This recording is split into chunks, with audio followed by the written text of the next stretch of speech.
Okay. Pozdravljeni, hvala, ker ste prišli. Smo veseli, da ste v takem velikem številu.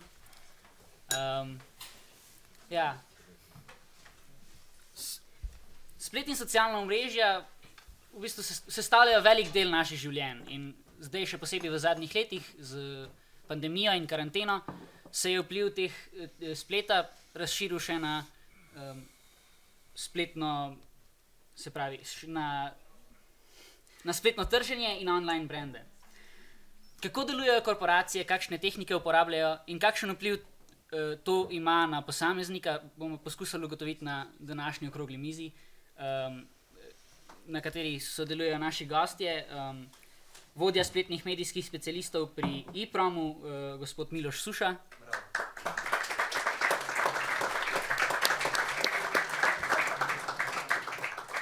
Komik in spletna osebnost z YouTube kanalom z več kot 50,000 naročniki, Marko Žerjal.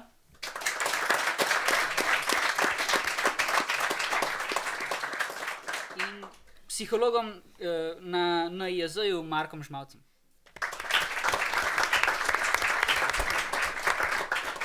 Zdaj pa bi začel z enim splošnim vprašanjem, pa kar za vse, mogoče da gremo po vrsti. Kaj za vas pomenijo socialna omrežja v službi, doma? Tako, morda kar začnete vi, gospod Suša. Živel sem skupaj.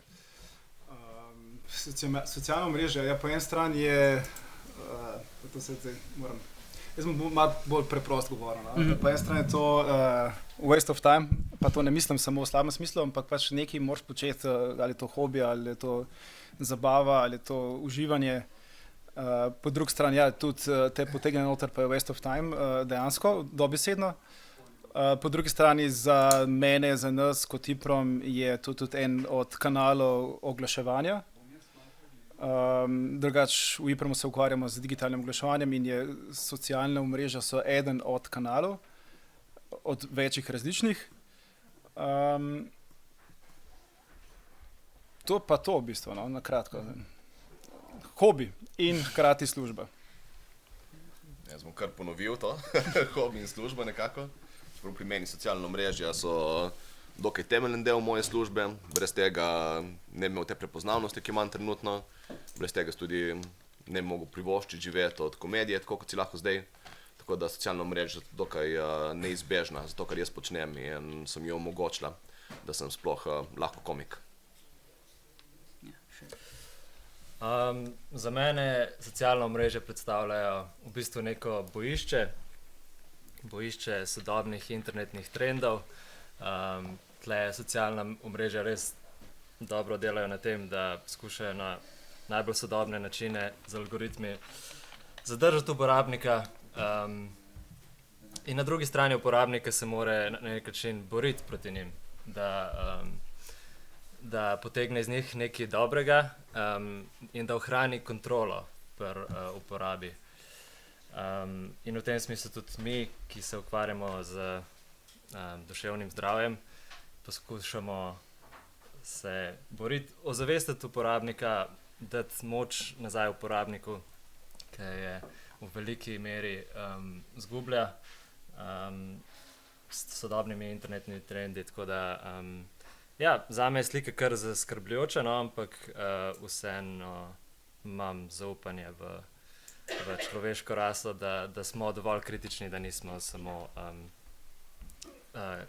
živali, da nismo samo podvrženi impulzom in da pač imamo kapaciteto, da se upremo tem stvarem. Torej, gospod Suša, rekli ste, da se ukvarjate z digitalnim oglaševanjem. Kaj ponujate svojim strankam, kaj je najbolj popularno mogoče zdaj? V bistvu je tako, no, kar se tiče digitalnega oglaševanja, kaj veste ali pa ne veste v tem smislu, poanta je doseči ciljno skupino z nekim sporočilom. In to, kar sem prej rekel, da je socialna omrežja samo eden od kanalov, kjer lahko ti to sporočilo sporočiš. Zdaj, ali da imaš nek nov pralni prašek, ali da je neka akcija televizorja ali pa počitnice in podobno. Tako da Kaj so pa kanali, je pa čisto odvisno tudi od časa, kje se nahajamo, kdaj se nahajamo. Zdaj, mogoče je bilo pred časom glavno Facebook. Mislim, eno je koliko ljudi to uporablja, oziroma populacija tvoje ciljne skupine. Ne? In če je bilo včasih Facebook, je popularen, kar se tiče oglaševanja, potem kasneje Instagram, je zdaj prišel v modo TikTok, čeprav v Sloveniji TikTok še ne omogoča oglaševanja. Tako da iščeš maso, kjer je tvoja ciljna skupina zbrana. Kakšne vam ta spletna omrežja, Facebook, TikTok, vam kot vam nudijo kakšna posebna orodja, s katerimi lahko dosežete? TikTok, mislim, vsa ta socialna omrežja so majčkeno drugačna kot ostale vrste oglaševanja, glih zaradi tega, ker uporabniki ne samo, da puščajo sledi, tako kot drugje, ampak precej podatkov sami dajo. Ti sam včasih, recimo, ko so se odpirali Facebook, mogoče se vi tega ne spomnite, ampak samega začetka si ti povedal, kdo si, da si moški, si povedal, koliko si star, da te zanimajo moški ali ženske, samski ali zaseden, si določil, to je moja sestra, si še potegal, kdo je tvoj, kakšen relationship imaš s temi osebami, ki si jih dodajo. Si povedal, kje filme imaš rad, ker to je bilo na začetku malo drugače kot neke vrste, ne, kaj bi temu rekel, tvoj dnevnik. Takrat si ti povedal, kje športe športaš, kje filme gledaš in podobne stvari. Kasneje so pa to pretvorili tudi glede na te tvoje interese, kakšne stvari gledaš, kakšne video vsebine spremljaš, do koliko sekund si jih spremljal in tako naprej. Tako da, kar se tiče podatkov, jih ima Facebook ogromno.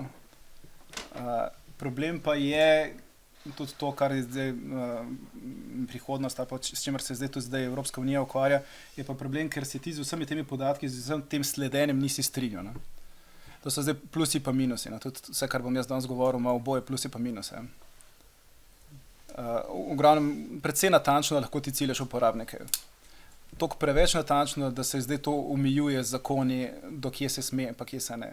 V Sloveniji še ni tazga problema, recimo v Ameriki imajo probleme, ker lahko ciljaš glede na raso, glede na barvo, glede na finančne zmogljivosti, glede na revne, glede na bogate in precej več kot recimo v Sloveniji. In se zdaj to zmanjšuje oziroma omejuje. Zakaj pa je to problem? Zaradi enakopravnosti, oziroma ker so recimo prikazovali banke kreditom samo revežem. Aha. Samo socialno šibkim, samo njim so prikazovali oglase. In so to zdaj omejili, da pač ne moreš ciljati glede na finančne prihodke, glede na raso in podobno. Okay. Žerjal, kaj pa vam, se pravi, kakšna orodja vam YouTube nudi, da razvijate svojo prisotnost na njem in ste v svojih letih izkušenj kakšno tehniko razvili, kako doseči čim več ljudi? Če hočeš čim več ljudi doseči na YouTubu, moraš narediti čim večjo frko. Več ljudi, ko razjeziš, boljše je. Dosti ljudi se bojijo, če bomo dal to ven, bo mogoče preveč kontroverzno, pa bom koga užalil, ne, to je dobro. Mislim, iz vidika gledanosti. Če te ne moti prijemati sovražna sporočila, ki pridejo tako drugače, tako da v bistvu moj se brez veze omejevati glede tega, ampak mislim, da je na socialnih omrežjih je precej dobra strategija ciljati na backlash. Več ljudi, ko govorijo na čemu, več oči bo prišlo na to tako drugače. Tudi če odziv ni pozitiven ali pa če večinoma negativen, še vedno je lahko rezultat zate pozitiven. Tako da, če sem se kaj naučil na YouTubu, je to, da kontroverzija proda. Zdaj še za vas, gospod Šmac, zakaj pa recimo to deluje? Zakaj nekaj zelo kontroverznega, kar v bistvu vzbudi bolj negativne odzive, kot pa pozitivne? Zakaj to bolj deluje, kot recimo nek navaden video ali pa neka navadna vsebina ali pa je še kakšna druga taktika, s katero lahko pritegnemo poslušalce, gledalce? To je v bistvu zelo znan princip psihologije, da so negativni držljaji na splošno močnejši kot pozitivni. Ne? Recimo, če vam dam eno besedilo za brati, kjer ki bo zapisano o vas, vam dam 3 vaše slabe lastnosti v njem, oziroma 3 neke negativne informacije, pa na drugi strani vam dam 3 pozitivne informacije o vas, vi tega besedila ne boste tretirali kot nevtralnega, ampak bo precej bolj zaznano kot negativno. Negativne informacije imajo veliko večjo moč, to je tudi nekako evolucijsko logično, ne? Če v naši daljni predniki, če so imeli neko grožnjo, je bilo veliko bolj pomembno, da to grožnjo zaznajo kot pomembno, se pravi, treba je se bojevati, treba je pobegati, in zato je nekako smiselno, da neke negativne informacije tretiramo kot pomembnejše, močnejše, in tudi zato nas bolj pritegnejo, ne, če so v kakršnikoli obliki na spletu. Tako da to je pač žal pravilo. Tudi če pogledate slovenske novice, pa ne samo njih, ampak mnoge medije, pač to, da je nekdo nekoga ubil, ne, to se pač prodaja in to je žal tudi v medijih, recimo, ne, negativne novice prevladujejo, ker preprosto to, da poročaš, ja, v Iraku pa danes ni bilo vojne, ne, je absurdno, ampak to je v resnici pozitivna stvar. Ali pa v Iraku se je danes zgradila nova šola, ali pa se bo zgradila, ne. Ni to zelo privlačno. Medtem, če je nekdo bombo vrgel, ne, bo to... Tako da to je splošen princip psihologije, ki se ga moramo zavedati, pa biti kritični do njega, ne. Ker potem, če smo konstantno obkroženi z negativnimi informacijami, tudi začnemo razmišljati na ta način in to za nobenega ni dobro, ne. Ja, to sem mislil imeti naslednje vprašanje, kako pa tak način posredovanja medijev, ki so bolj negativni, kako lahko vpliva na posameznika, na njegov pogled na svet? Jaz bi rekel že čisto z vidika počutja, ne. Kako se počutite po tem, ko 2 ure spremljate neke negativne informacije, ne. En učinek, ki je meni očitan, je relativizacija vsega negativnega. Bolj kot si bombardiran z nekimi negativnimi stvarmi, bolj bo vsaka naslednja negativna informacija se te ne bo dotaknila več, ne. Pač preprosto ne bomo več senzibilni na neke negativne stvari, ne bomo čutili odgovornosti, da kaj sami ukrenemo, ne, ker je to pač realno stanje sveta in na ta način tudi neke floskule nastajajo v smislu, da ja, svet gre itak, ne vem, k vragu gre navzdol, jasno je, da so trendi vsi slabi, medtem ko temu sploh ni nujno tako, ne. Veliko pozitivnih stvari, da se dogaja, veliko trendov je, čisto splošnih trendov, če gledamo, koliko ljudi je trenutno v vojni na svetu, pač kakšna je čisto kvaliteta življenja po celem svetu, se stvari dejansko dvigujejo, medtem ko iz medijev ne bi tega sklepali, ne. Iz medijev se zdi, kot da gre vse navzdol in ta relativizacija, mislim, ta v bistvu neobčutljivost uporabnika in pač, ker smo vsi uporabniki interneta, je to dosti nevarno, ne, da imamo vsi ta vtis, da je v resnici vse vseeno, ker je itak za vse prepozno, ne. In potem, ja, okej, neke klimatske spremembe, to je samo še en izmed problemov, vojna, saj pač to je normalno, ne. In potem nas nekako to odreši odgovornosti, da karkoli naredimo, ne. Ja, ste povedali v bistvu kar zanimivo, ta aspekt ima v bistvu lahko veliko moči nad posameznikom in njegovim počutjem in tudi nad družbo. Zdaj pa morda vprašanje za vaju dva, morda če začnemo, če Šerjal začnete. A se zavedate tega vpliva, ki ga imate nad ljudmi in družbo, a se na kakšen način omejujete glede tega, kako vplivate na ljudi, imate kakšne pomisleke glede tega in morda tudi, če ste na kakšen način zakonsko omejeni? Ja, zakonsko sem omejen, v bistvu sem imel par stvari, o katerih ne morem govoriti javno, zaradi mojih objav na YouTubu, tako da zakonsko žal smo omejeni pri nas, svoboda govora je bolj tako, bolj nekaj, kar naj bi obstajalo, kot nekaj, kar obstaja. Drugače, vem, da pač ljudje me gledajo, da me gledajo tudi mlajši, tako da se poskusimo omejiti tako, da, ne vem, delam stvari, ki se mi zdijo nekako na nivoju in nekako v redu. Ne. Pač dostikrat prcam ljudi v mojih videih, ampak skušam držati udarce nekako nad pasom, da niso neke stvari, ki se mi zdeli neprimerne. In da, ne vem, da če se kdo zgleduje, dejansko pomeni, da ne bo izpadel slab človek zaradi tega. Ampak to že preprosto zaradi tega, ker jaz nočem biti slab človek nekako. Ja, za vas isto vprašanje, morda še vi bolj delate s temi, tudi prej ste omenili, koliko podatkov lahko zajamete od ljudi, tudi ta aspekt, se pravi, človeka v zasebnost, pa tudi ne vem, kako je zakonodaja na tem področju. Kar se tiče zakonodaje, je zakonodaja, kar se tiče oglaševanja splošna, v smislu, da se ne sme oglaševati alkoholnih izdelkov, tobačnih izdelkov in podobnih stvari, so določena leta omejena od, recimo tudi če govorimo o Facebooku, pod 12 let se ne moreš prijaviti na Facebook, oziroma se vsi izgovarjajo, da so stari 12 let. Kar se tiče alkohola, je alkohol nasplošno dovoljen do 15%, pa zdaj ne čist navajati, če bom kaj falil, do 15%, se pravi vina in podobno, ne pa žgana pijače, tobačni izdelki se ne smejo oglaševati in podobno, tako da neka regulativa obstaja. To, kakšen vpliv oglaševanje ima, ja, vso oglaševanje oziroma vsa vsebina pač nek vpliv ima. Teh podatkov, recimo, ko sem prej govoril o Facebooku, da ima ogromno podatkov, teh podatkov mi nimamo, oziroma jih nihče nima razen Facebook. Je pa pol, tudi mogoče se lahko malo kasneje dotaknemo, problem, če ima nekdo toliko veliko količino podatkov skoncentrirano na eni točki. Tukaj pa potem lahko pride do določenih zlorab in podobno.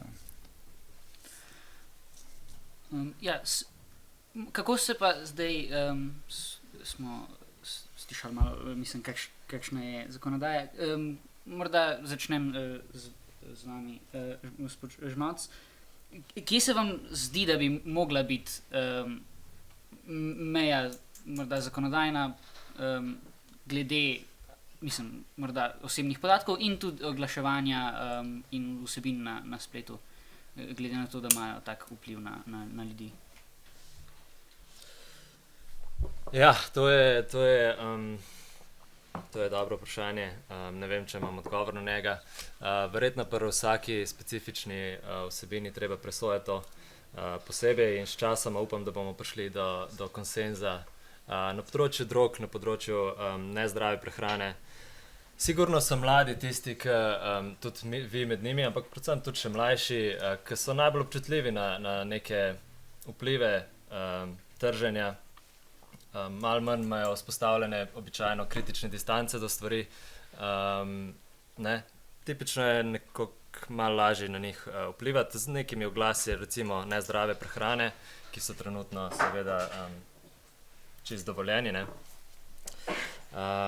Tako da predvsem ta starostna omejitev mogoče bi se mi zdela zelo koristna, da pač se neke negativne potencialno nevarne navade ne razvijajo pri njih. Torej do 18 let recimo bi kar bilo smiselno poseči v to, kakšne reklame se mladim prikazujejo. Morda Suša. Replika. Mislim, ste govorili, recimo to, da ima Facebook toliko veliko informacij, da mislim, ne vem, kakšno je vaše mnenje o tem, no? Mislim, bi se mogli to še bolj omejiti, mislim, v Evropi je to precej, ampak kje se vam zdi, da je ta meja? Mislim, v vsakem primeru je problem pri mladih, zaradi tega, ker nimajo še toliko kritičnega pogleda na svet, tako da ne samo glede oglasov, glede vsega, kar v življenju je, moraš imeti nek kritičen pogled. To ne pomeni, da si kritičen, ampak to pomeni samo, da se vprašaš, a je to res. glede kakršne koli vsebine, kar vidite na YouTubu, ni nujno, da je res. Neverjetno. Ne strinjam se. Kar se tiče Facebooka, da sem parkrat, mislim, da sem že parkrat nakazal. Ja, mi se poslužujemo oglaševanja. Je treba pa paziti, zaradi tega, ker GDPR, ki poznate, samo ta izraz, ko se ti prijaviš na nek newsletter, moraš dati soglasje, da se strinjaš s sprejemanjem teh novic. GDPR je uvedel še to, da moraš povedati, ti kot oglaševalec oziroma ti kot uporabnik moraš zvedeti, za kakšne namene se bodo te podatki uporabljali, kje se bodo uporabljali, kako se bodo obdelovali, kdo jih bo obdeloval in podobno. In na enak način je problem pri Facebooku, zato ker ti, ko se prijaviš na Facebook, se strinjaš, da se vsi ti podatki o tebi nekje zbirajo. Ampak ti se s tem eksplicitno ne strinjaš, ti si se prijavil in se to obdeluje. To je tudi ena od stvari, ki se zdaj dogaja, ki bo verjetno, odvisno koliko hitro bo to zgodilo se, ampak verjetno ima spremenil Facebook in tudi oglaševanje na Facebooku, ker se boš ti zdaj mogel eksplicitno strinjati, da se te podatki obdelujejo za namene oglaševanja, kaj, kako, kje, kdaj in tako naprej.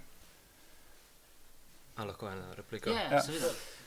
Ja, s tem strinjanjem, ne, to sicer se sliši dobro na papirju. Ja, če se strinjate, da bomo obdelovali vaše podatke, pa ok, ste se strinjali in lahko delamo z vami kar čmo, ne. Ampak če sami pogledate iz svoje izkušnje, ko si nalagate novo aplikacijo, v kolikih primerih preberete, ok, kaj se bo dogajalo z mojimi podatki, sploh mladi, ne. A je to res dovolj velika varovalka, da damo to so terms of consent, ki jih vi označite, pač rečete, ja, strinjam se, in potem v resnici date vse svoje podatke, ne.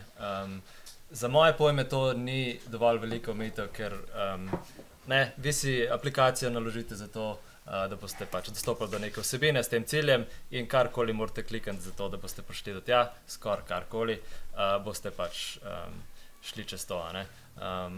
Saj tudi pri odraslih je večinoma tako. Pač to je čist praktičnost vsakdanjega življenja, tako da veliko boljša rešitev je, da reguliramo same platforme, ne.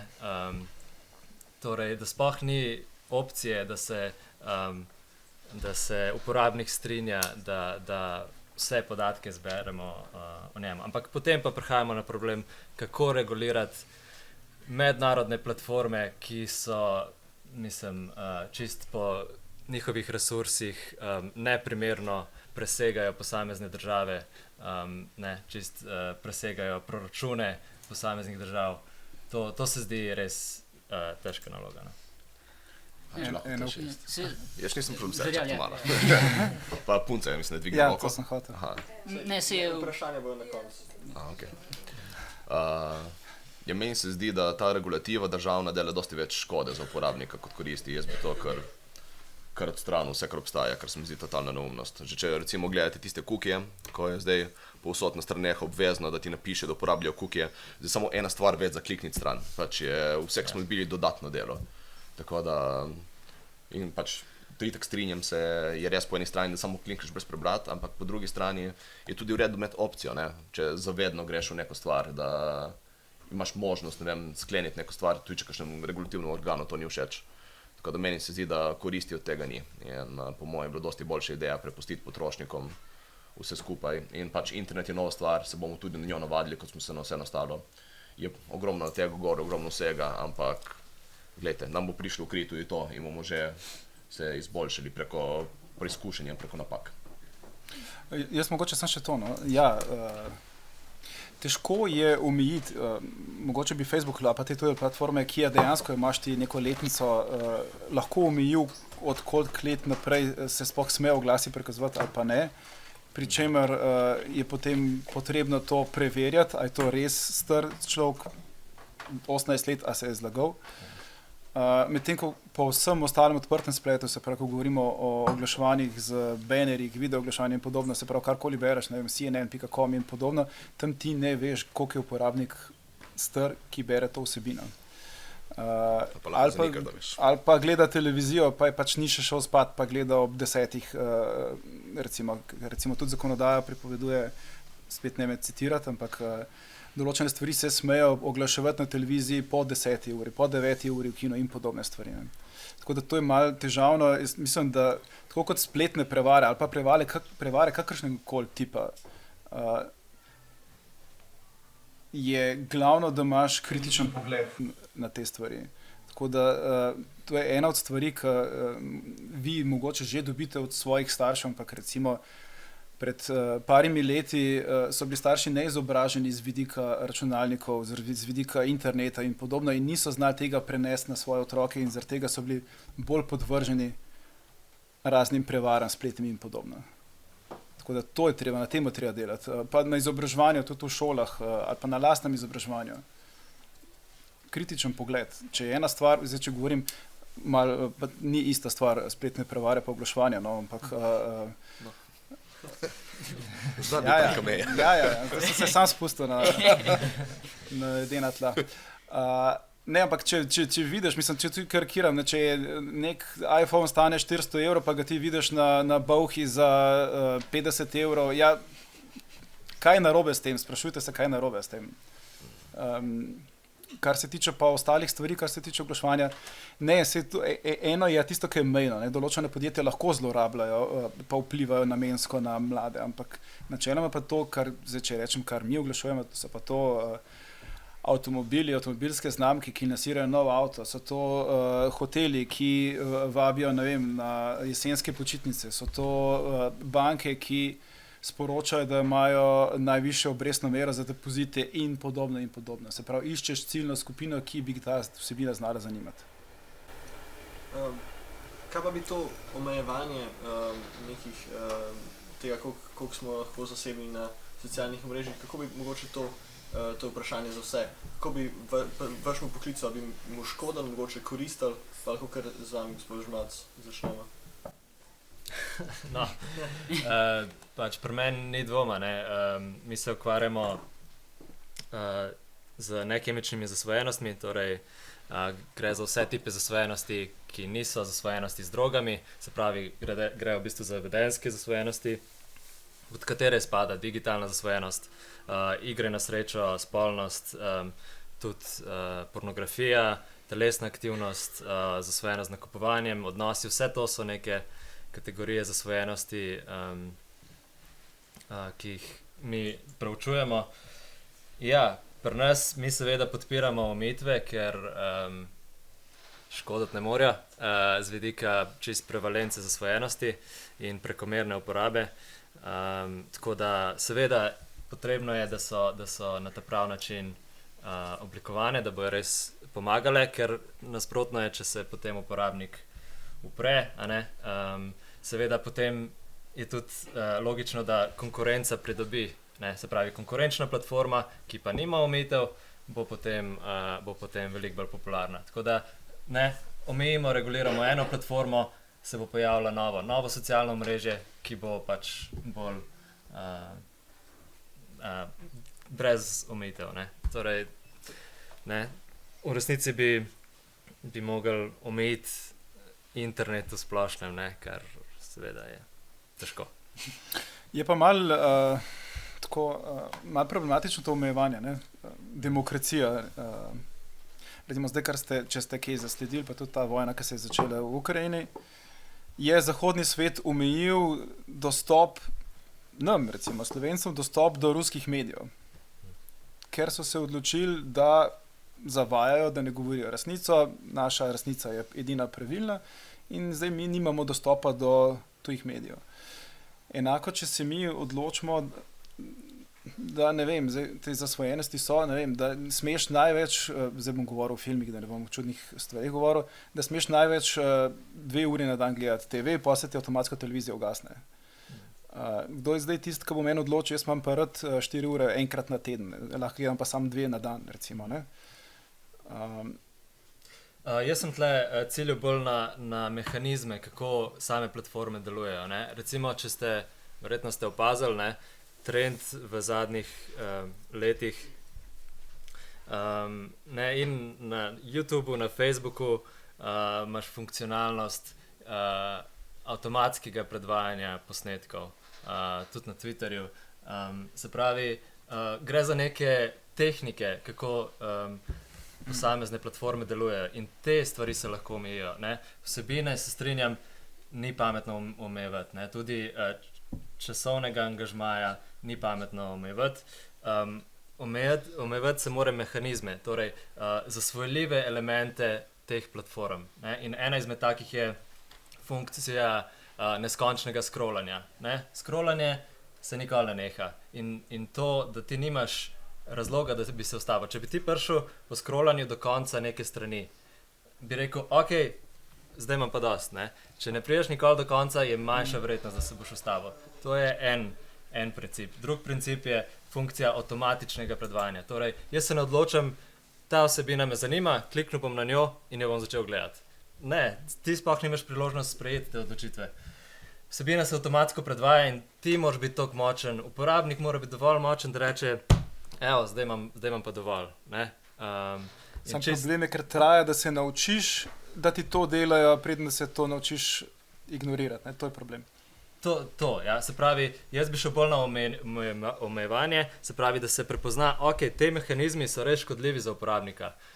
Tiste platforme, ki imajo te mehanizme, je pač dokazano, enkrat ko bo, da povečujejo uporabo, pretirano uporabo, v nekaterih primerih zasvojenost, ampak seveda problem je, ker bo znanost, raziskave bojo vedno zaostajale za napredki tehnologije. In preden bojo raziskave pokazale, da je ta tehnologija slaba, bo že 6 novih tehnologij, ki bo seveda probal na druge načine. Če lahko, se mi zdi tako omejevanje, da se malo spregleda, kako tudi škodi užitku, ki ga folk potem ima od socialnih omrežij. Se verjamem, da scrolling neskončno je lahko zasvoljivo, ampak ta zasvoljivost je na drugi strani tudi, zabava. Zasvoljivo je, ker je zabavno. Marsikaj bi lahko omejili, da bi bilo manj zasvoljivo. Lahko bi od zdaj naprej ves alkohol, ki je legalen, je cviček. Bo sigurno manj zasvoljivo, ker je cviček nepiten, ampak smo jih kar pokvarili uživanje v alkoholu ljudem, ki znajo v njem uživati odgovorno. Mi dejansko tukaj se škoduje povprečnemu uporabniku, da se zaščiti neke marginalne uporabnike, kar razumem vzgib, ampak se mi zdi, v končni fazi zgrešeno. Se mi zdi čisto zgrešen princip, po katerem se postopa. Bi dosti boljše bilo se nekako sredotočiti na tiste, ki dejansko rabijo pomoč in tistim pomagati, ali družina, prijatelje, kdorkoli že, kot pa zdaj omejevati neke čisto normalne funkcionalnosti, kar lahko imajo stranske posledice, ki so negativne. To se mi zdi, da ne bo na dolgi rok nikoli se dobro končalo. Cel življenje iščeš nek optimum, med vsemi temi, ali je to hrana, televizija, spolnost, ali je to social network. Povsod iščeš, so neki plusi, ampak povsod iščeš optimum, da tega ne prekoračaš. Jaz mislim, da je predvsem pomembno izobraževanje, pa da ti veš, kaj se dogaja in s čim, kaj so te triki, endless scroll, ali pa to, da moraš ti 2-krat, 3-krat jeti back, da greš ven iz aplikacije. Pa da ti razumeš, recimo tudi to piskanje, ki je, to pač je Facebook delo, najemal psihologe, ki so razvijali in prenašali prakse iz to piskanje, ki ti dobiš notification, pa večkrat, kad ga dobiš, boljš je, sproža, mogoče boš ti malo bolj več vedel o tem povedati, ampak je podoben efekt kot v kazinoju, kjer so te glasbeni efekti, da imaš občutek neke nagrade in se sprošča dopamin. Ampak, kad ti enkrat veš, da se to uporablja in nočeš biti ta opica, ki bo imela ta refleks, greš izklapljati te notifikatione, da si ti tisti, ki kontrolira čas. To ne govorim samo za mlade, to tudi za nas. Če imaš ti mobitel, pa ti utripajo Viber, pa WhatsApp, pa mail službeni, pa Facebook, pa Instagram, si sužen telefona ali pa sužen tehnologije, ne pa ti in charge.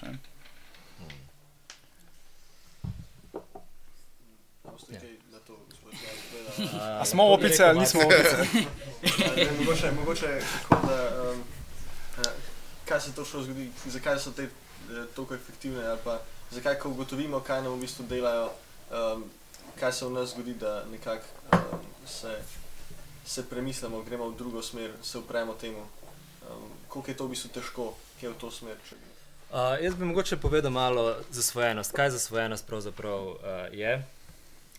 Ta izraz se uporablja tudi malo preširoko, ne? Recimo mama vam bo rekla, da ste zasvojeni s telefonom, da ste zasvojeni s tehnologijo, pa to v resnici za večino od vas sigurno ne drži, ampak bi si pa upal trditi, da pri večini od vas je vsaj do neke mere prisotna prekomerna uporaba, torej prekomerna uporaba, mogoče tudi prekomerna konzumiranje nekih nizko kakovostnih vsebin. Torej, pri zasvojenosti gre za več elementov. Ne? Se pravi, eno je ta, da aktivnost določena postane prva prioriteta v vašem življenju. To pomeni, da vedno več stvari vas asociira na določeno aktivnost. Če ne delate nečesa, načrtujete, kako boste to delali in tako naprej. Drugi element je to, da uporabljate neko vedenje, neko aktivnost za izboljšanje svojega počutja. Se pravi, ko ste malo pod stresom, ko ste utrujeni, ko ste slabe volje, uporabljate neko stvar, ali je to socialno mreže, lahko je to tudi droga, to je pač nekako, ne glede na tip zasvojenosti, je to zelo nevaren mehanizem. Ne? Se pravi, ko se konsistentno uporabljamo neko stvar, pogosto je tudi to hrana. Ne? Se pravi, ko smo slabe volje, se prenajedamo, jemo sladkarije, karkoli. To je recimo še en zelo pomemben element zasvojenosti. Potem imamo toleranco, se pravi, vedno večjo količino neke aktivnosti rabimo, zato da nekako v nas povzroči isto količino zadovoljstva. Ne? Se pravi, vedno več nečesa rabimo, zato da najprej nam je dosti en like, potem rabimo vedno več. Ne? Najprej nam je dosti, da pogledamo en počasen evropski film, kjerem se tako počasi stvari odvijajo, pol rabimo na koncu 9-sekundne videe, ker naša pozornost preprosto se nekako razvija v tej smeri. Potem ključno pri zasvojenosti je tudi to, kakšne posledice ima to na ostala področja našega življenja. Torej, pri zasvojenosti vsaj v zdravstvu je tako, če se pojavlja neka huda stiska, se pravi, da to vedenje povzroča pri vas hudo stisko, vi se zavedate, da je to slabo, da bi mogli nehati, ampak ne zmorete. Ne? In ta huda stiska mora biti prisotna preko nekega časa. Zdaj, prekomerno vedenje pa vsebuje seveda lahko sam posamezne elemente, mogoče stiska ni tako huda, ampak v resnici, če se sami zavedate lahko, da če bi zmanjšali angažma v neki aktivnosti, da bi bilo vaše življenje v resnici precej boljše. Ne? Tako da tle tudi je meja med zabavo, ne? Torej ni pametno, da odzajemo ljudem vse užitke, ki so na tem svetu, seveda ne gremo v to smer, ampak dajmo pa zaščititi uporabnika, da mu damo izbire, ki so vsaj na dolgi rok čim manj škodljive za njega. Ne? Torej, isto omejujemo to pri drogah, pri alkoholu, torej rajš naj bo ta odločitev, da gre v neko tvegano vedenje, čim težja. Torej, tisti, ki sprejemamo odločitve, dajmo jim omogočiti, da imajo neko možnost konzumiranja kakovostnih vsebin, ki niso ravno res tako očitno zasvojljive, da se zavedajo, kaj delajo in da imajo možnost nehati. Predvsem mladi, ne. Mladi so ena taka rizična skupina. No. A lahko malo raziskavo naredimo med publikom, koliko ljudi ima Facebook? Če lahko mogoče roko dvignete. Se to ni več slabega zdaj, lahko dvignete vsi, ki ga dejansko imate. A pod Facebook štejejo lastnine podjetja Meta? Ja, ok, ampak samo Facebook, Facebook, tako kot smo včasih rekli pred par meseci. Uporabljate? Ne. Ok, kaj pa TikTok? Lažje. Lažje, ne? Okay. To je mogel na začetku vprašati. Koliko ljudi je naročenih name? Sem rekel. Je mislil, da bo manj. Ampak to takrat naprej, ko so mail dobili za okroglo mizo, ne? Ja. Pa bi sam še prej, ko smo Dober si, da. neko Tim podprosil za autogram. te zasebnosti, kako bi to vplivalo na vas, nismo dobili od vas, gospod Žerjav, odgovora. Aha. Kako bi to omejevanje zasebnosti, koliko v bistvu lahko je naše podatke, koliko so lahko javni, da bi to kaj vplivalo na vas, na vaš način ustvarjanja, mogoče... Niti ne, jaz o mojih gledalcih itak ne vem nič. Mislim tako, vidim njihova leta, pa spolno razdelitev, ampak to je itak tako po mojem precej zlagano. Jaz ne verjamem, da 5% ljudi, ki me gleda, je nad 65. Sem precej siguren, da nekdo je to pač bil 12 in kliknil 99 plus in ne vem dosti o njih in tudi me ne zanima več kot toliko. Iskreno, ker to, kar jaz delam stvari, ki so mi zabavne in če se še koga prime, toliko boljše. Razen tisti, ki se izpostavlja, ne, v komentarjih pa... Spet se izpostavljajo samo s pseudonimom in to je to, ne, večinoma, no. Itak ne grem dosti krat raziskovati, dosti več tega, kot samo prebrati komentar, ampak tam izpostavijo bolj svoje mnenje kot sebe, tako da res ne vem dosti o ljudeh in za moje delo konkretno mi ne spremeni dosti. Torej, rekel sem, da se veliko ljudi pod pseudonimom ali pa s napačno starostjo pojavlja. Se mi zdi, da nekako imamo vsi nek tak občutek nedotakljivosti pa anonimnosti na spletu. Kako pa v bistvu ta občutek vpliva na naše obnašanje? Mogoče se mi, da je to za vas, gospod Žmalac, najboljše vprašanje. Ja, sigurno je to ena ful pomembna stvar. Recimo, če primerjamo s kemičnimi zasvojenostmi, da ti pridobiš neko drogo, pogosto rabiš vse kar izpostaviti, rabiš iti do v neke sumljive kontekste, doskrat pač te to... Smo rešili to z Bitcoinom, se da to drugo.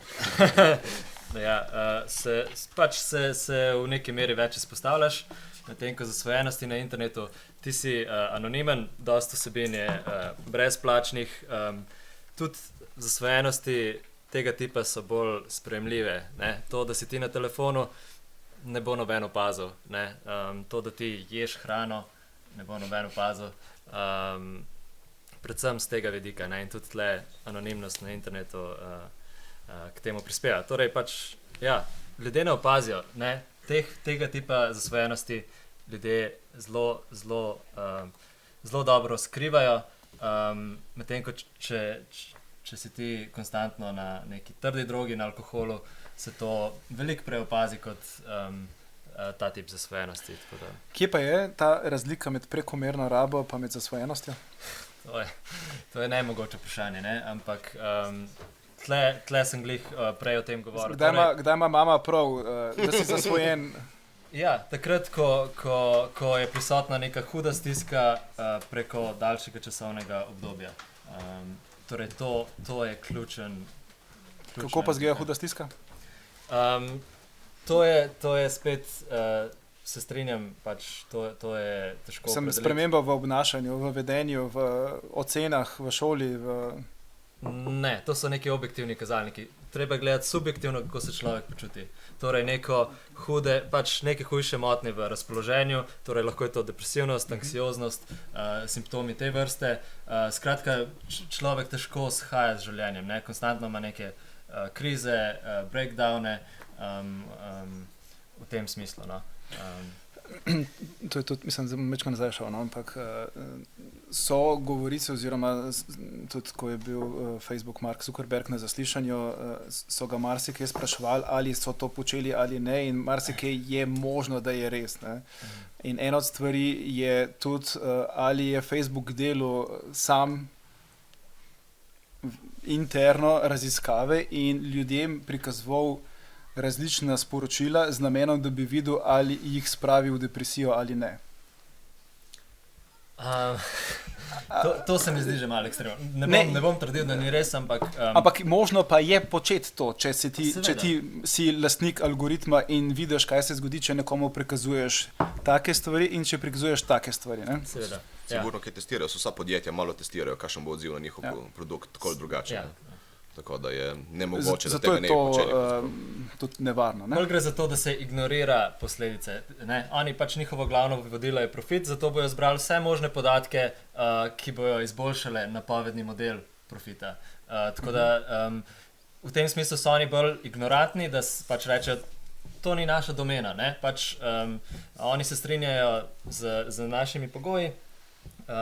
Mi tudi to je, ne, kako mladim prikazujejo postopoma vse bolj rizične vsebine, ki povečujejo neko tveganje za raznovrstne motnje, recimo tle je predvsem samopodoba, ne, kritična, se pravi, ne, da pospešujejo recimo to kulturo anoreksičnosti, je bil pač dosti znan primer, kako ti štartaš z videom o neki zdravi prehrani, ki si želiš izboljšati pač svoje življenje.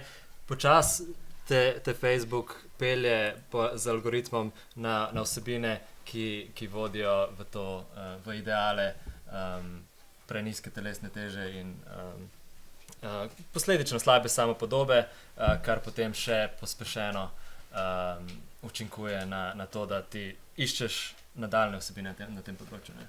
Tako da to so neki mehanizmi, za katere ne moramo pričakovati, da jih bodo oni sami regulirali, zato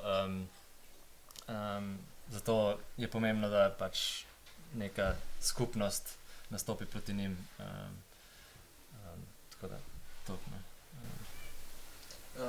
Pa še za gospod Žerjav, a se, glede na to, da se naše vedenje se malo spreminja, glede na to, smo na internetu, a se mogoče vaš nastop spremeni na odru ali pa na socialnih omrežjih?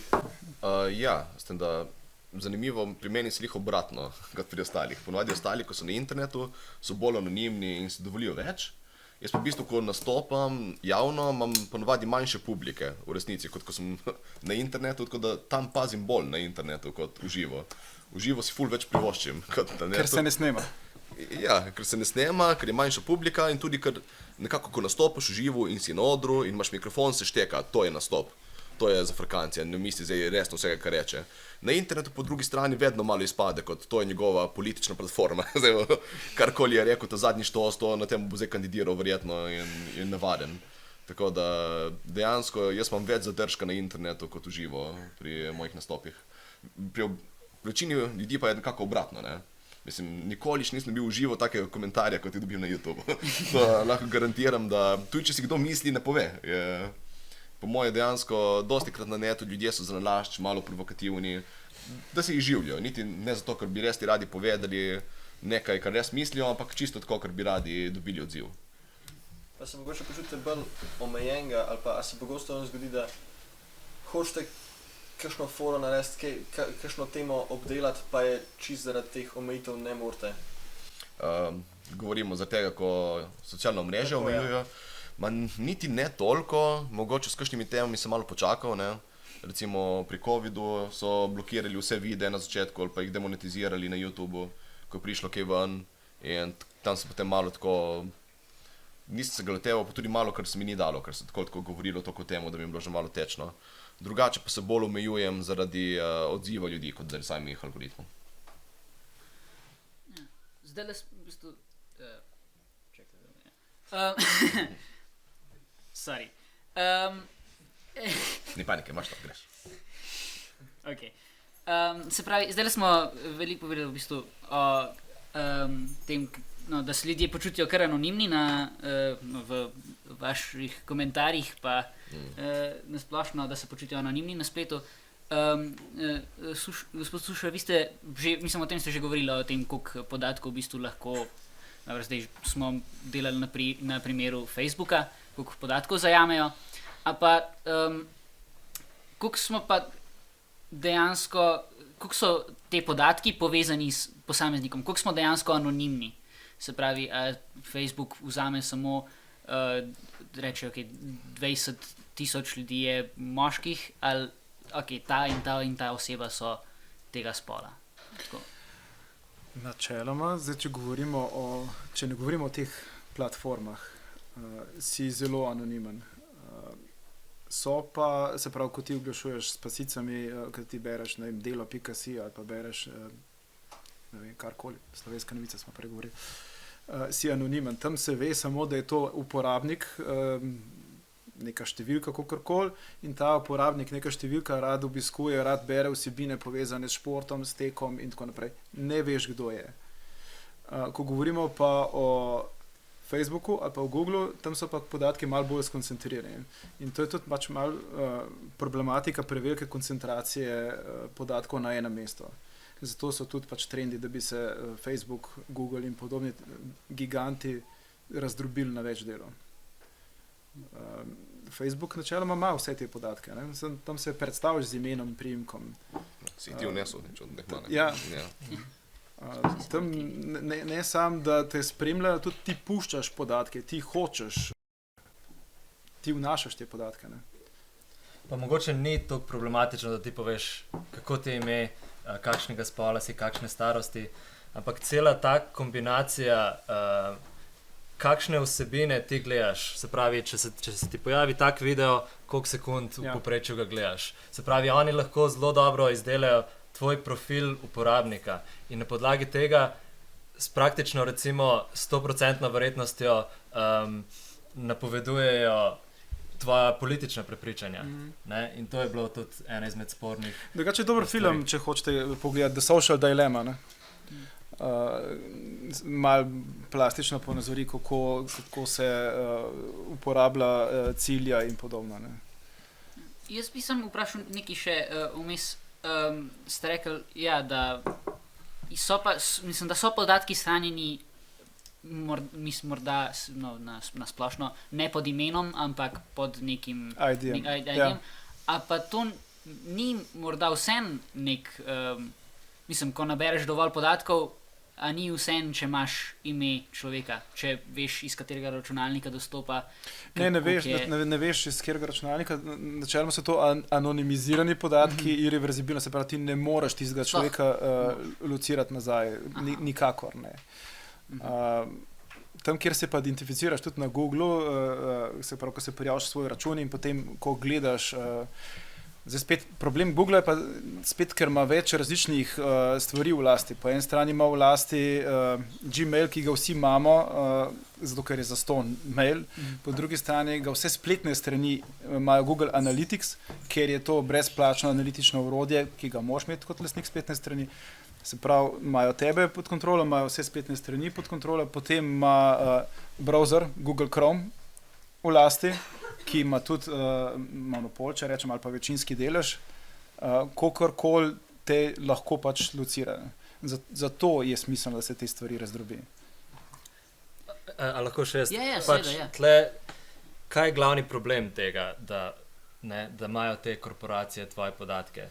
Glavni problem tega je, da te podatke prodajajo.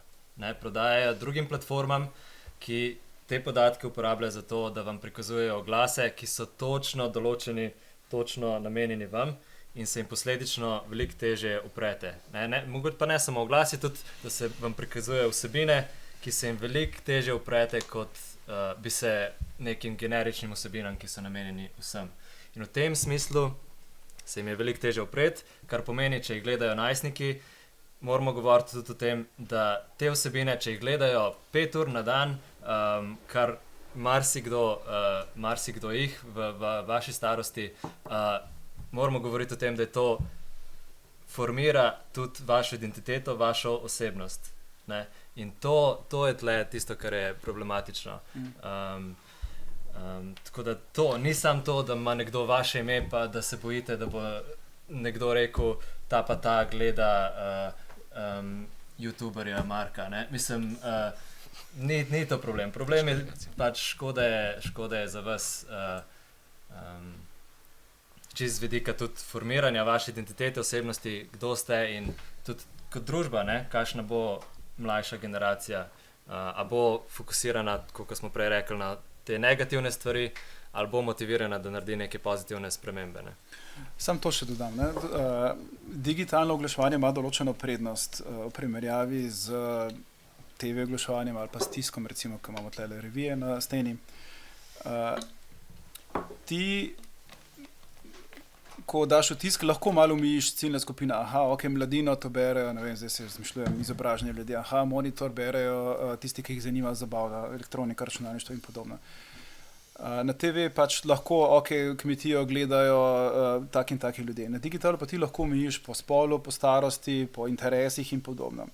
Plusi in minusi tega so. Ja, minusi tega, da se lahko zgodi, da ti potem videvaš ene in iste oglase, v smislu, ki te usmerja preveč noter.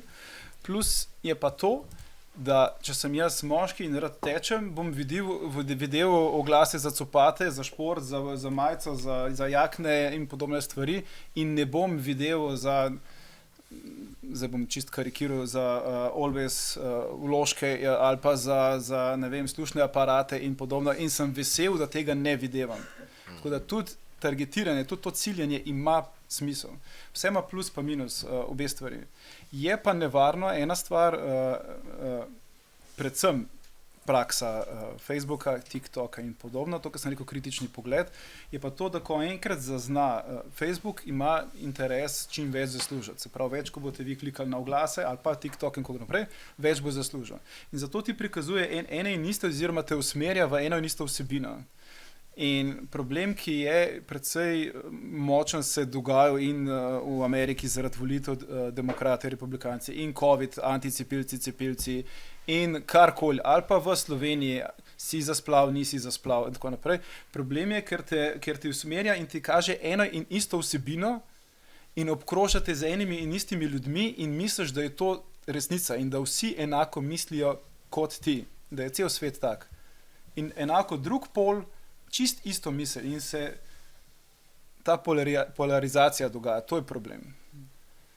Ja, čeprav polarizacija definitivno, oziroma to se ljudje po mehurčkih zapirajo, je sigurno pojav na internetu, ampak še vedno mislim, da je dosti bolj odprl.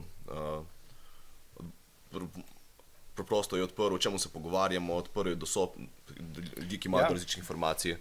Preko bi bila samo televizija, enih stvari sploh ne bi slišali. Ne? Recimo ta Epstein škandal, verjetno vsi slišali za njega, ne?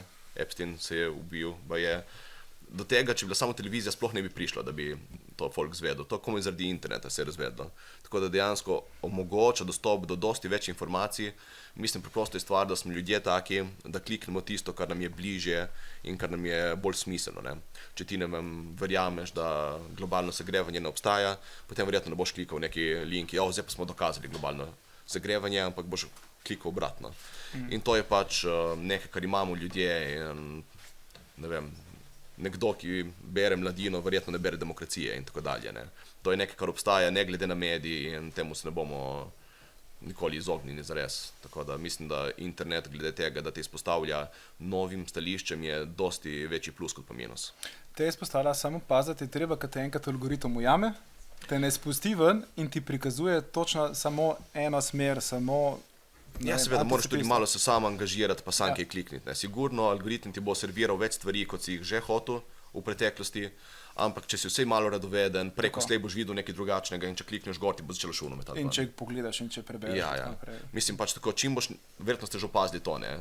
Algoritem ti servira, kar si na zadnje kliknil. Če si celo življenje prej klikal same neke, ne vem, konzervativne stvari in boš zdaj kliknil neko bolj levo, ti bo zdaj samo to metal ven. Tako da algoritem je zelo pripravljen na spremembe, samo ljudje niso. No, zdaj že celo okroglo mizo govorimo o negativnih učinkih in malo o nevarnostih, pa mogoče za zaključno vprašanje, pa bi samo tako, če bi lahko spremenili, če bi imeli nadzor nad spletom, oziroma če Kaj bi spremenili, kaj bi uvedli, da bi naredili splet ali socialno mrežje v vašem mnenju boljša? Kako bi jih izboljšali, če bi imeli ta nadzor? Mogoče začnemo kar prvo žmat. Ja, do neke mere sem že nakazal, ne? Torej na neki način jih je potrebno omejiti, potrebno je biti kritičen, potrebno je potrebno bi bilo, da dejansko ljudje, ki načrtujejo spremembe v tehnologijah, ki se uporabljajo na internetu, do neke mere vsaj večje korporacije, da se posvetujejo strokovnjaki na nasprotnem polu. Da tle dosežemo nek konsens, kaj je ok, kaj ne in kako se bodo zbirali podatki o tem, a je to dobro za uporabnika ali ne. Torej, če bi same korporacije imele obvezo do tega, da zbirajo podatke o tem, o učinku svojih vsebin na uporabnika, se stvari precej spremenijo. Torej, sodelovanje z nekimi neutralnimi strokovnjaki, tle je zelo spet tane klet, kdo bo zdaj neutralen strokovnjak, kako se bomo prepričali, da ta neutralen strokovnjak ni finančno motiviran. Ampak ja, torej, idealno bi bilo, da imajo same korporacije, ki krojijo naše življenje na internetu, obvezo do tega, da skrbijo za blagostanje uporabnika. Jaz bi ukinil državno vmešavanje v internet. Morda je kakšen nasvet, če se država ne vmešava, kakšen nasvet uporabnikom specifično? Pametno.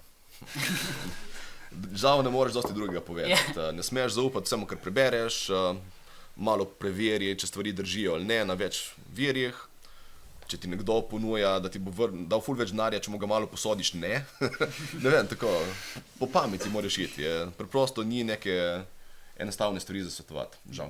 Kaj pa, če je taka ti ponuja denar nigerijski princ? Bolj mogoče bi bilo za razmišljati. Če je princ. Ja, pa še, poslušaj. Imamo srečo, da živimo v Evropski uniji, ki precej enih regulativ, enih zakonov sprejema v primerjavi z Ameriko, kjer se podatki vse poprek zbirajo. Evropa to precej regulira, je pa res, da malo traja oziroma šepa za tehnologijo. GDPR je ena zakonodaja, enih zakonodaj zdaj prihaja, ki bojo uredilo to, kaj in kje in kako se sme zbirati.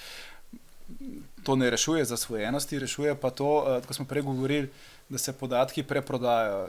Se pravi, če sem jaz obiskoval neke določene strani, ali pa, kar sem prej rekel, da v Ameriki si lahko v preteklosti cilju, recimo na Facebooku, glede na income, glede na mesečni prihodek. Se pravi, si lahko prikazoval glase tistim, ki imajo, zdaj si izmišljujem, več kot $5,000 na mesec prihodka. Kje so te podatke dobili? Ja, nekje od banke, se pravi, banka je preprodajala te podatke naprej za druge namene. In s tem, ko boš ti dal dovoljenje, da se boš mogel strinjati, pa to niso terms tisti, ki so na 30 straneh, ampak samo ena ključa, zakaj se sme to uporabljati, ti ne boš dovolil, da se te tvoje podatke uporabljajo za druge namene. Kakšno številko čevljev si kupil, da bojo to prodajali potem naprej in podobno. Tako da imamo srečo, vse čisti internet in bo več boljših praks, pa standardizacija, tudi, kar se tiče zdaj, kar se tiče oglaševanja, da so neki standardi, ki se jih celotna panoga stroka drži, s čimer ne pride do nezaželenih oglasov, prekomernih oglasov in podobno. No, bi pa s tem po mojem zaključili ta sklop okrogle mize. Zdaj imate še publika možnost, da dvignete roko in vprašate, če vas kaj še zanima. Ono punco so pregnali. Ja, ni čakala do konca. Jaz samo vprašanje glede algoritmov. Se pravi, kakšno je vaše mnenje iz stališča uporabnikov, kot tudi ustvarjalcev, pa bi se dal brez teh algoritmov tudi shajati na splet? Ja, seveda. Mislim, če bi preprosto videl v časovnem zaporedju vse, kar so objavili ljudje, ki jih spremljaš, bi se komot dalo. Samo potem zaspoznavati nove in take stvari pa so skoraj nekako neizbežni. Ne vem. A veš, če si nov na Facebooku, ok, naklikaš kolege, kaj pa zdaj? Pa tudi za oglaševanje in to so tudi algoritmi neizbežni, ne, pač, ne vem. Cel Facebook je en algoritem. Algoritem je taka beseda, ki jo uporabljamo, kot da je to nekaj abstraktnega, ampak vse, kar je na računalniku, kar laufa, to so vse algoritmi, tako da... Ja, seveda. Mislim, to je pač vprašanje samo, kakšen algoritem bo, ne.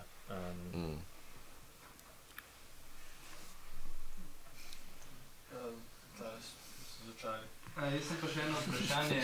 Glede tega, kakšen finančni kapital so podjetja oziroma korporacije pripravljene investirati v področje oglaševanja? A so to tisoči, milijoni, milijarde evri? To je odvisno od ciljne skupine, od države, od velikosti podjetja pa tako. Nekaj, velikrat si oglaševalci določen delež prodaje namenijo za marketing oziroma za oglaševanje. Ker če ti ne boš oglaševal, če imaš karkoli si avtomobilist in tako naprej, če ne boš vlagal v oglaševanje, se pravi to, da boš povedal, zakaj si najboljši, da imaš najlepši avto, da ne boš obnavljal ciljne skupine, se pravi dosegal mlade, zato ker starejši umirajo, pa zdaj, kako se to čudno sliši, ampak tvoja ciljna skupina tudi umira, ne? Potem boš ti na dolgi rok začel stagnirati oziroma ti bo prodaja padala. Drugače so pa v Sloveniji govorimo o 100.000 evrih, v tujini govorimo o milijonih in podobno. Tudi gospod ravnatelj ima vprašanje. Ja, jaz sem vprašanje. Mene zanima, kakšen je vaš pogled na to, kakva je vloga dobre šole? Da vse dobro z tega področja spodbudi in vse slabo prepreči oziroma ozavesti. Mogoče lahko jaz na hitro na to odgovorim.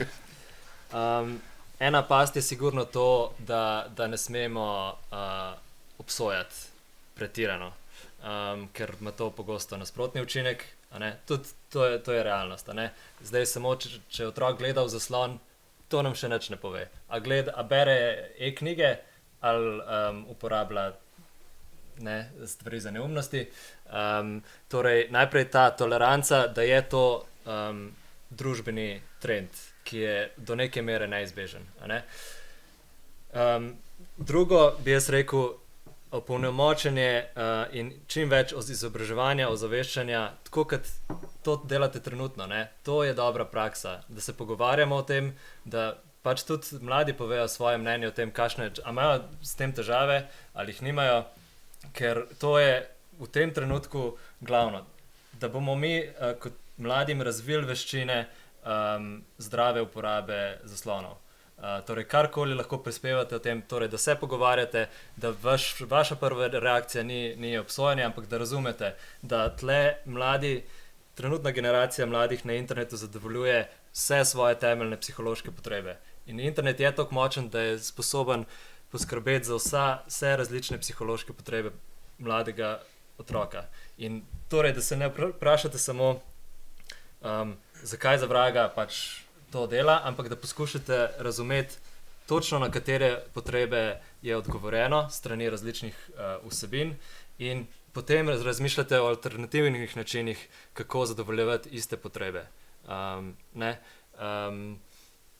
Sicer pa pogovor in tudi ta okrogla miza se mi zdi, da veliko prispeva. Ena slaba stran je pa ta, da na to okroglo mizo, da vi, ki ste danes tukaj, ste v veliki meri tisti, ki se že zavedate nekih nevarnosti. Zdaj pomislimo na vse one, ki niso sem danes prišli, ki se ne zavedajo, kako bomo še za njih poskrbeli. Torej, rizične skupine, v veliki večini ste vi, ker ste prišli sem, če niste bili za to prisiljeni, do neke mere že se zavedate teh stvari. Treba je razmišljati tudi o tistih, ki so pa res rizični. Kako bomo do njih prišli? Kar je težava tudi pri nas. Čim se organizira neko izobraževanje, bodo prišli na izobraževanje tisti, ki že nekaj vejo. Ja, mislim, da je povedal skoraj vse. Bi rekel samo, ne vem, mogoče, če vas skrbi, da vaši dijaki preveč časa preživijo na internetu in gledajo kakšne neumnosti in dajte alternativo, ki mu bolj zanimiva. Vem, da je težko, ker je pač toliko tega, ampak danes so tle. Ja. Izobraževanje, po mojem, pa vabiti ljudi iz prakse, iz stroke, zato ker se te stvari precej spreminjajo. TikTok je zdaj le prišel, recimo, pa je zasvojil precej ljudi. Hujši je kot Facebook, hujši je pa zdaj bom spet po domač govoril, no, poneumlja, fantastičen je, zabava, ga gledaš za tega, da se malo sprostiš, pa tako naprej te potegne noter. Problem je pa tega zdaj, ker so to kratki, ne vem koliko, 6-9 sekundni video in dejansko nobene vsebine ne dobiš. Super se počutiš, konstanten vir dopamina, fajn se imaš, čez 2 ure uporabe tega ali pa čez 1 uro premišljuješ, kaj si gledal, ne veš. In če to počneš vsak dan, ali pa drugače precej mladih počne to zjutraj, ko vstane, prva stvar, ki gre na telefon pogledat, takrat so, spet nisem zdravnik, mogoče še en manjka tle govorc, ampak takrat so možgani precej sveži in precej dovzetni za ne vem kakšne valove, kakorkoli, in ti jih pa šopaš z neumnostmi. Kritičen pogled pa vsebine, dejansko določene stvari, kaj dobiš tudi na kakšnih teh Facebookih podobno, ampak dejansko, če hočeš vsebino zavedati, moraš članek prebrati v reviji, v časopisu in podobno. Tega se premalo počne, no. Mislim, to zdaj jaz govorim tudi zase, no, ker se namensko prepričujem in namensko berem tudi kakšne vsebine, ne samo LinkedIn, Facebook in podobno. Ne. Ja, jaz bi se pridružil temu, da je pomembno tudi se izobraziti o tem, kako te stvari delujejo na naše možgane, ne. Tudi jaz sem samo psiholog in smo imeli samo dva nevrološka predmeta, ampak ja, ključen je dopamin in če ti recimo 2 ure konzumiraš vsebino, ki je v praksi samo neke hitre nagrade, izčrpaš svoje dopaminske zaloge in dopamin je pa neurotransmiter, ki je v bistvu odgovoren za motivacijo človeka. Kar pomeni, da po 2 urah si ti izčrpal svoje zaloge na internetu in v tistem trenutku, če pogledaš, kako se počutiš, se je zelo težko motivirati za karkoli, ravno zaradi pomanjkanja dopamina v tistem momentu. Ne? In recimo, če ti primerjaš, če si 2 ure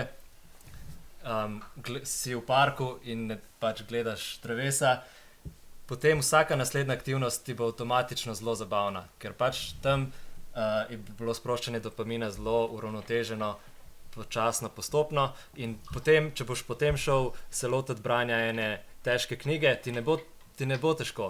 Če boš to isto knjigo šel brati po 2 urah konzumiranja takih vsebin, je to skoraj nemogoče. To je za odrasle nemogoče, za mlade verjetno še bolj. So pa to, tudi to treba vedeti, no, so pa to te stvari, no, to ni samo slabo, ne, tako kot recimo pred 50 leti so naši starši ne smejo gledati televizijo, televizija je zlo, ne, treba se tudi zavedati, pač mogoče to glih to izobraževanje, ne, kaj je optimum, čokolada tudi ni prepovedana, ne, čeprav avtomati za čokolado so v šolah prepovedani, ne, ampak na isti način, ali pa vino, ali pa kakorkoli, samo da se ti zavedaš, koliko tega lahko je smiselno konzumirati, oziroma kaj vse ostalo še obstaja, ker je mogoče bolj pametno prebrati revijo, časopis, kot pa gledati ves čas. Ja, mogoče za odločevalce, ne vem, če poznate knjiga, ki se imenuje Nudge,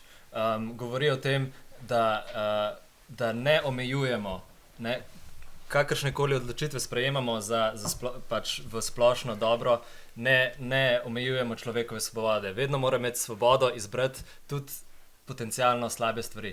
Treba je dobre izbire narediti bolj enostavne. V praksi to izgleda tako, to je najbolj znan primer, da ko otroci, recimo v času kosila, da so zdravi izdelki postavljeni v raven oči.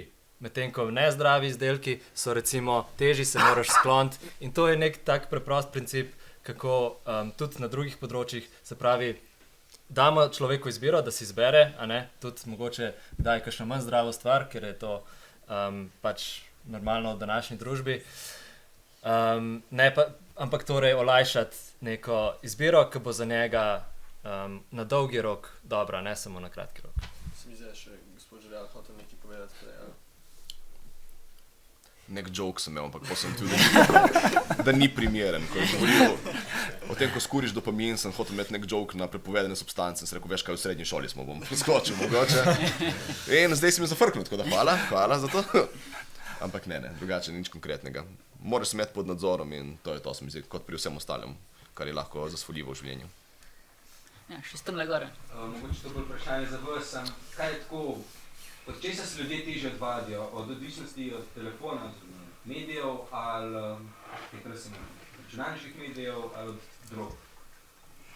To je zelo dobro vprašanje. Ena izmed ključnih razlik med kemičnimi in nekemičnimi zasvojenostmi je ta, da je pri nekemičnih veliko težje vzpostaviti abstinenco. To pomeni vzpostaviti da se popolnoma odpoveš neki aktivnosti, ker v praksi ni zaželena, včasih ni možno. Ne? Se pravi, brez telefona težko shajamo. Ne? Medtem ko pač pri drogah je dejansko tako, da je, ko se enkrat greš na pravo pot, ne rabiš tega v svojem življenju. Medtem ko na področju hrane ni abstinence, na področju digitalnih tehnologij tudi težko. Tako da iz tega vidika je težje se odvaditi od telefona. Seveda pač določene droge imajo zelo, zelo močne učinke na možgane, ampak v praksi, če pogledaš v možgane, kako izgledajo zasvojeni možgani, izgledajo zelo podobno možgani, ki so zasvojeni nekemično in kemično. Tako da ne bi rekel, da je v osnovi neka inherentna razlika. No? Ja, pa bi zdaj še zadnje vprašanje. Še kdo? Še kdo? Ali smo ga že imeli? Pa že bo zadnje, tako da bi ste jim zaključili to okroglo mizo. Se zahvaljujem vsem našim gostom, da so si vzeli čas in nam še malo osvetlili socialna omrežja. Pa se zahvaljujem tudi vsem vam, da ste nas prišli poslušati in upam, da ste kaj od tega tudi odnesli.